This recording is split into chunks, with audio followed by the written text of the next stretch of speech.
must talk about a horrific stabbing on New Year's Eve.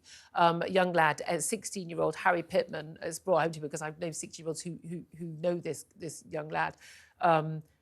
He's the 22nd teenager to be killed in London in the last year. This at the same time as the fireworks display was happening on the Thames. This is what he apparently and his mates was on Primrose Hill. It's a very high hill up in North London to watch those fireworks from a distance, but it's an amazing view across London.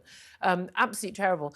Huge criticism of Sadiq Khan for going on about the fireworks, but then being asked about violence and basically not doing his job. Instead of woke fireworks telling us how wonderful it is, trans rights and diversity and isn't the NHS wonderful? He doesn't run the NHS, got nothing to do with him.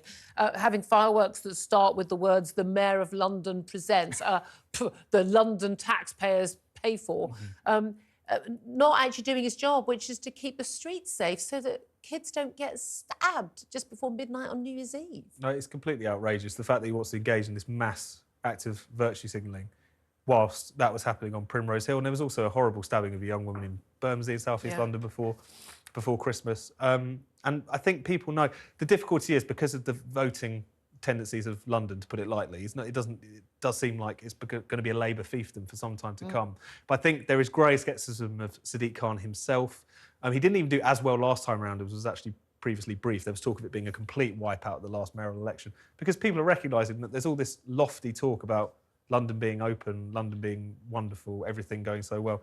And yet there is this horrendous issues like knife crime, which is just going on without anyone seeming to care, which when you think about who tends to be the victims of this type of crime, amounts to a form of racist negligence after a certain period of time. So I think the jig is up to a certain extent, but given the politics of London, him/Labour are not going anywhere. No, exactly. I mean, again, and it doesn't matter as much as the loss of a life at all, but I mean, I am so fed up with the woke fireworks every sodding year. I mean, it was the EU flag colours, and it was the rainbow flag. London is open to all. It's like, when wasn't it? I mean, it's the biggest melting pot city in the world. When wasn't it? When did we all have a problem with people coming to this great city, capital of our great country? I mean, it's just bizarre. But every other country has big fireworks, but they don't feel the need to virtue signalling and wag their little fingers about things that we should care about. They just put some pretty fireworks up. It's that big problem of our age, which is like the woke politicisation of absolutely everything. Like you can't turn a corner, you can't stand at a bus stop, you can't go and watch the New Year's fireworks without being subjected to some kind of lecture. Yeah. And that really rubs people up the wrong way. Yeah, absolutely.